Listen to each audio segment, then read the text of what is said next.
জীবনের রোজা ভাঙলো, কিছু আপনার ভোগ উপভোগ করলো, কিছু সুখ শান্তি করলো, গাড়ি বাড়ি করলো, চুরি ডাকাতি করলো, দুর্নীতি করে সম্পদ করলো, সে কামাই করছে। কিন্তু ইমানদার ব্যক্তি পুরো জীবনভর রোজা রেখে আল্লাহর হারাম কাজ থেকে বেঁচে থেকে তার অনেক কষ্ট হয়, তার চলতে অসুবিধা হয়, তার মাস চলে না, কারণ সে হালাল পথে চলে, তার চেহারা শুকিয়ে আসে, সে অন্যায় পথে যেতে পারে না। ওই রোজা রাখার মতো তার অনেক কষ্ট হয়। কষ্ট মষ্ট করে জীবনের সূর্য ডুবা পর্যন্ত যদি সে রোজা রাখতে পারে, তাহলে জীবনের সূর্য ডুবা লাগে না। জীবনের সূর্য ডুবার আগেই আল্লাহর ফেরেশতারা কোরআন আয়াতে বলে দিয়েছে, এসে তাকে বলে দে, আল্লাহ তাখাফু ওয়ালা তাহজানু ওয়া আবশিরু বিল জান্নাতিল্লাতী কুনতুম তুআদুন। তোমার কোনো ভয় নেই, তোমার কোনো শঙ্কা নেই, তুমি গোটা জীবন রোজা রেখেছো, আল্লাহর সমস্ত আদেশগুলো মেনে চলেছো, তুমি হক হালালে চলেছো, অন্যায় পথে চলো নাই, খারাপ লোকের সাথে উঠো নাই, বসো নাই, তুমি সারা জীবন ভালো চলেছো। অতএব আর একটু সবর করো, তোমার জীবনের সূর্য ডুবে যাবে, আর সাথে সাথে জান্নাতের সাথে তোমার কানেকশন হয়ে যাবে। সাইয়্যিদ আবুল হাসান আলী নদভী রহমতুল্লাহ আলাইহি বলছেন, রমজানের রোজাটা 14 ঘন্টা 15 ঘন্টার রোজা, আর আমাদের পুরো জীবনের রোজাটা হলো 40, 50, 60, 70 বছর, যে যতদিন বাঁচে তত বছরের রোজা। আমাদের জীবনের রোজা হয় বালেগ হলে। রমজানের রোজা শেষ হয় সূর্য ডুবে গেলে, জীবনের রোজা শেষ হয় জীবনের সূর্য ডুবে গেলে। তাহলে শুধু রমজানের রোজাই রোজা নয়, এই রোজা আমাদেরকে বলে, ও রোজাদার, আমি তো ছোট রোজা, আয়তনে ছোট, তোমার পুরো জীবনটাই তো একটা কি রোজা।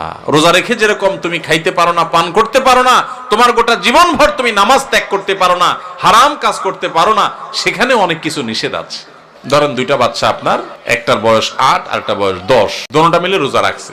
রোজা রাখার পর সাধারণত একটু বয়স যেগুলোর বেশি হয়, মানে 10, 12 এরকম, তাদের মধ্যে ওই যে বাদরামিটা শুরু হয়।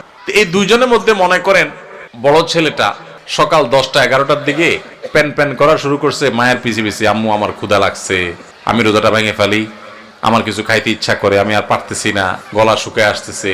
মনে করেন ও একটু প্যান প্যান শুরু করছে, বাপের পিছে, মায়ের পিছে, দাদির পিছে, সবার পিছে পিছে ঘুরে। তো বাপমা যখন দেখে যে অনেক বেশি জ্বালাতন করতেছে, তো প্রথম হয়তো বোঝানোর চেষ্টা করে, একটু কষ্ট করো, একটু সবর করো। যখন দেখে না ও বেসবর মানবেই না, তখন বাপমা যদি বলে ঠিক আছে আচ্ছা যা খা, তাহলে ও রোজাটা ভেঙে ফেললো। মনে করেন 10 বছরটা রোজাটা ভেঙে ফেললো, 8 বছরটা মনে করেন রোজাটা কষ্ট হচ্ছে, তারপরও সে রাখছে। এরকম হয় না অনেক সময় ঘরে? আচ্ছা, যে রোজাটা ভেঙে ফেলছে ওর ভাগ্যে কি খানা জোটে? 10টা 11টার দিকে রোজা ভাঙছে, মনে করেন 12টার দিকে রোজা ভাঙছে, তখন তার ভাগ্যে কি খানা জোটে? মুসলমানের ঘরে রমজান মাসে সকাল 10টা 11টা কি ধরনের খানা থাকে? গরম ভাত থাকে না? কি থাকে? বাসি ভাত। আর সাহারিতে যে মাছ রান্না করা হয়েছে, একদম পেটির টুকরা, ভালো ভালো টুকরাগুলো সব থাকে, থাকে লেঞ্জা, মাথা, ছোটখাটো টুকরা, কাঁটা কুটা, এগুলা বাসি তরকারি, তাই না? আর গোশতের পাতিলেরও একই অবস্থা, বাইসা বুইসা সব সাহারিতে খায়া হাড্ডি হুড্ডি, চর্বি চারবি এগুলা থাকে। যে ছেলেটা রোজা ভাঙে ও কিন্তু খাইতে পারে, এটা ঠিক যে ও খাইছে, খায়া পেটটা ভরে ফেলছে, ও এখন খুব সুখে আছে। কিন্তু কি খায়া পেট ভরছে? বাসি খাবার। মনে রাখেন কিন্তু এটা কাজ আছে সামনে। বাসি খাবার খাইলো, তাই না? বাসি খাবার খায়া এবার ও লাফাচ্ছে, দৌড়াচ্ছে, খেলতেছে, কারণ ও তো খাইছে, পানি পান করছে, রোজা ভেঙে ফেলছে, ও তো এখন সুখ। আর ছোট যেটা 8 বছরের, ওর কি অবস্থা হয়?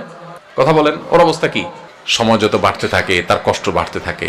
12টা বাজে, 1টা বাজে, 2টা বাজে, আস্তে আস্তে মুখটা শুকায় আসে। খেয়াল করেন না? মুখটা শুকায় আসে। ছোট মানুষ, বলতেও পারে না, সইতেও পারে না, এদিকে রোজা আছে।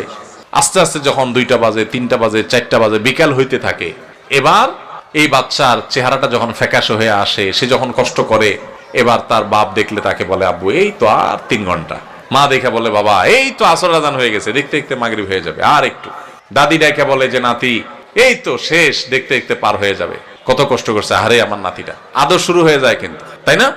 এরপর যখন ইফতারের সময় কাছাকাছি হয়, বিশেষ করে গ্রামাঞ্চলে যারা থাকেন তারা একটু গ্রামের চিত্রটা চিন্তা করেন তো কেমন হয়। যখন ইফতারের সময় কাছাকাছি হয়, তখন ওই যেটা 10টা 11টা 12টা রোজা ভাঙে ফেলছে, ভাঙে ফেলে যে খুব লাভবান হয়েছে তা না, বাসি খানা খাইছে। এখন সে যখন মা গরম গরম ইফতার বানায়া বানায়া, শরবত বানায়া বানায়া সব টেবিলে এনে সাজানো শুরু করে, ও আশেপাশে যখন গুড়গুড় করে, ওই যে ভাঙছে রোজা, ওইটা যখন গুড়গুড় করে একটু তাকায়, মা দেয় ধমক, যা হাঁস ধর, মোরগ ধর, বাবুটা কাঁদতেছে, চোখে দেখোস না, ওরে রাখ। কারণ তুমি তো রোজা ভাঙছো চান্দু, তুমি বাসি খায় এত পেট ভরছো, তোমার তো এখন ইফতারের জন্য এত লালায়িত হওয়ার কথা নাই, তাড়াহুড়া নাই।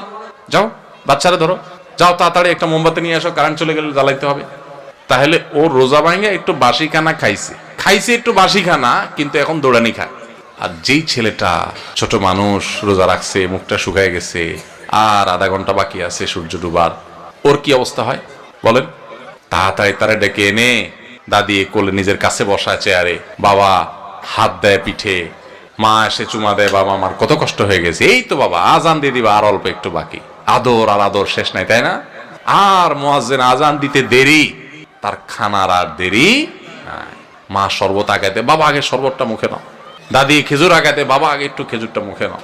বাপে পেঁয়াজি ধরে রাখে, বড় আরেক ভাই বোন থাকলে তারা আপনার চপ ধরে রাখে, আরেকটা ধরে রাখে, একটার পর একটা খাওয়াইতে থাকে, তুই খা বাবা খা। আর ওইটা যদি কাছাকাছি আসে দে ধমক, বাচ্চা কাঁদতেছে দেখোস না পিচ্ছিটা, ওরা ধর।